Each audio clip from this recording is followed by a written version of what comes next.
So hello students, आज की इस वीडियो में हम क्लास 8 चैप्टर नंबर 13 साउंड के कुछ न्यूमेरिकल्स करेंगे। तो सबसे पहले जानते हैं कौन कौन से फॉर्मूलाज इंपॉर्टेंट है। तो सबसे पहला फॉर्मूला है हमारा फ्रीक्वेंसी का, और फ्रीक्वेंसी का सिंबल भी आपको पता होना चाहिए, न्यू। ठीक है, अब इसका पहला जो फॉर्मूला है वो है frequency is equal to number of oscillation divided by time taken. यानी नंबर ऑफ ऑसिलेशन को आप टाइम से डिवाइड कर दोगे तो आपके पास फ्रीक्वेंसी आ जाएगा। तो ये है हमारे पास सबसे पहला फॉर्मूला फ्रीक्वेंसी का। और यहाँ पे जानेंगे कि जो फ्रीक्वेंसी की यूनिट होती है वो होती है हर्ट्ज, जिसका सिंबल होता है कैपिटल H और स्मॉल z। इस तरह से आप लिखेंगे। नंबर ऑफ ऑसिलेशन की कोई यूनिट नहीं होती है, यूनिट लेस होता है। और टाइम की आपको पता है स्टैंडर्ड यूनिट सेकंड लेके चलना है। अगर टाइम मिनट आवर्स में गिवन है तो उसको सेकंड में कन्वर्ट करेंगे, फिर हम फॉर्मूले में पुट करेंगे, तब आपका आंसर हर्ट्ज में आएगा, अदरवाइज वो गलत हो जाएगा। इसके बाद जो सेकंड फॉर्मूला है फ्रीक्वेंसी का, ये देखते हैं। Frequency is equal to 1 upon time period. अब जानेंगे कि ये फॉर्मूला कब यूज होगा। देखो, नंबर ऑफ ऑसिलेशन जब कुछ भी ना गिवन हो, सिर्फ टाइम पीरियड गिवन हो, तब जो हम फ्रीक्वेंसी निकालेंगे वो इस फॉर्मूले की हेल्प से निकालेंगे। अगर हमारे पास नंबर ऑफ ऑसिलेशन और टाइम टेकन गिवन है तो हम ये वाला फॉर्मूला यूज करेंगे। तो यहाँ से आपको क्लियर हो गया होगा। अगर मान लो, अब देखो, टाइम पीरियड आपको यहाँ पता था तो फ्रीक्वेंसी निकाल ली, तो टाइम पीरियड का यहाँ हमारे पास फॉर्मूला क्या बन जाएगा, ये इस तरफ चला जाएगा और ये इस तरफ, तो 1 अपॉन फ्रीक्वेंसी। सिर्फ फ्रीक्वेंसी गिवन हो तो आप टाइम पीरियड डायरेक्ट निकाल सकते हैं by using this formula. Time period is equal to 1 upon frequency, और जो टाइम पीरियड की यूनिट आएगी वो आपको पता है सेकंड आएगी।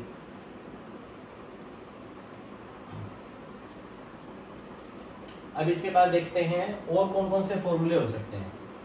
आपके पास एक फॉर्मूला आता है frequency is equal to speed of sound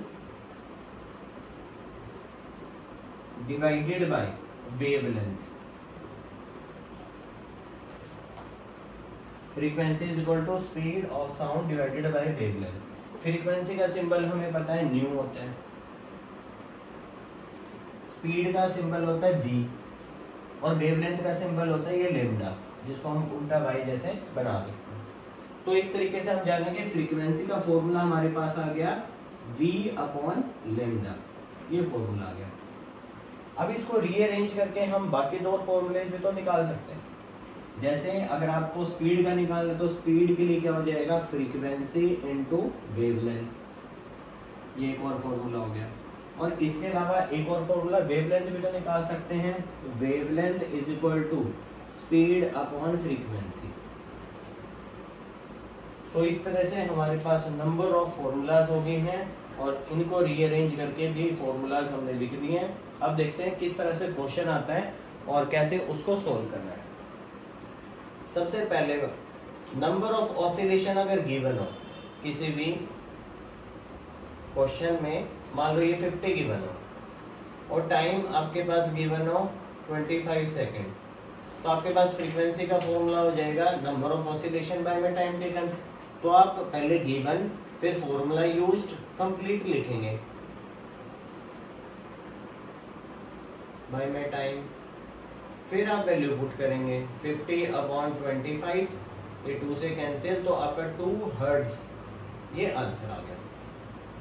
तो ये सबसे बेसिक क्वेश्चन है जो आ सकता है। Number of oscillation, time given है, तो इनको जस्ट डिवाइड करोगे, आंसर आपके पास हर्ट्ज में फ्रीक्वेंसी आ जाएगी। सेकेंड टाइप का न्यूमेरिकल आ सकता है कि टाइम पीरियड आपके पास ऑलरेडी गिवन है, सपोज 1 मिनट,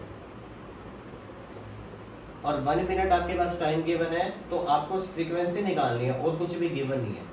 फ्रीक्वेंसी का फॉर्मूला होता है 1 अपॉन टाइम पीरियड, तो 1 अपॉन, अब यहाँ पे हमें क्या याद रखना था, मिनट नहीं ले सकते, सेकंड में लेना होगा। तो 1 मिनट में 60 सेकंड हो गए हैं, तो इसको हम सोल्व करेंगे, जो आंसर आएगा वो हमारे पास फ्रीक्वेंसी आ जाएगा। आप कमेंट बॉक्स में जरूर डिवाइड करके बताएं कि 1/60 का आंसर क्या आएगा। अब इसके बाद देखते हैं थर्ड टाइप का क्वेश्चन कैसे आएगा।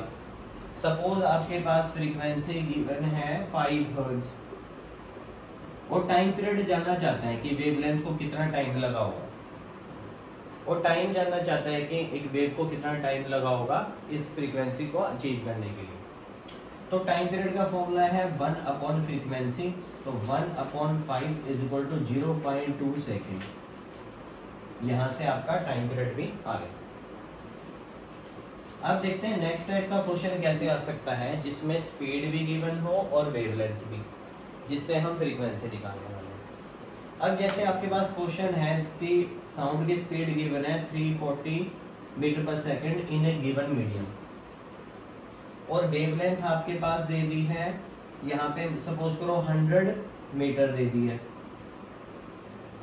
अब वेवलेंथ और स्पीड आपके पास दोनों चीजें आ गई है, तो फ्रीक्वेंसी का फॉर्मूला क्या हो जाएगा, स्पीड अपॉन वेवलेंथ। स्पीड आपके पास 340, वेवलेंथ आपके पास 100, 10 से 10 कैंसिल, तो 3.4 हर्ट्ज आपके पास फ्रीक्वेंसी आ जाएगी। तो इस तरह से हमने इस फॉर्मूले का यूज भी कर लिया। फिफ्थ टाइप का क्वेश्चन देखते हैं किस तरह से। सपोज आपके पास वेवलेंथ आपको कैलकुलेट करनी है, स्पीड गिवन है मान लो 400 मीटर पर second in A given medium, और फ्रीक्वेंसी दे दी है 2 हर्ट्ज।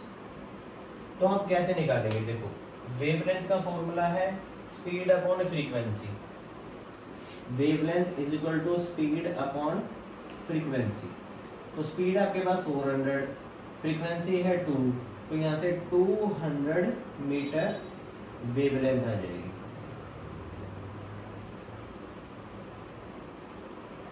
सिक्स टाइप का जो लास्ट टाइप का क्वेश्चन है वो आ जाएगा स्पीड कैलकुलेट करने कि what is the speed of the sound अगर वेवलेंथ गिवन हो और फ्रीक्वेंसी गिवन है। तो सपोज कर लेते हैं फ्रीक्वेंसी आपके पास 50 हर्ट्ज है, और यहाँ से वेवलेंथ मान लो हमारे पास गिवन है 100 मीटर, और आपके पास स्पीड कैलकुलेट करनी है। तो यहाँ से स्पीड का फॉर्मूला देखेंगे, speed is equal to frequency into wavelength. Speed is equal to frequency into wavelength. Frequency आपके पास है 50 और वेवलेंथ आपके पास 100, तो यहाँ से कितना आ जाएगा 5000 मीटर पर second. It is the speed of the sound in a particular medium. तो आप देख सकते हैं, एक बार फिर से देखिए, frequency number of oscillation by time, frequency is equal to 1 upon time period, time period is equal to 1 upon frequency. और यहाँ पे देखो कई बार क्वेश्चन में ऑसिलेशन की जगह वो वर्ड यूज करता है वाइब्रेशन, तो नंबर ऑफ वाइब्रेशन का मतलब भी क्या होता है, ऑसिलेशन। इसके अलावा फ्रीक्वेंसी जगह वो यूज करता है वाइब्रेशन पर सेकंड। मान लो वाइब्रेशन पर सेकंड 50 गिवन है, टाइम पीरियड निकालने के लिए हम क्या करें 1/50, तो ये हो जाएगा। फ्रीक्वेंसी का दूसरा फॉर्मूला है speed of sound divided by wavelength. Speed का सिंबल v, वेवलेंथ का लैम्डा और फ्रीक्वेंसी का न्यू। इसके अलावा स्पीड का फॉर्मूला फ्रीक्वेंसी इनटू वेवलेंथ, और वेवलेंथ का फॉर्मूला स्पीड अपॉन फ्रीक्वेंसी। तो आई होप स्टूडेंट आपको ये समझ आ गया होगा। इससे रिलेटेड आपको कोई डाउट है तो आप कमेंट बॉक्स में पूछ सकते हैं।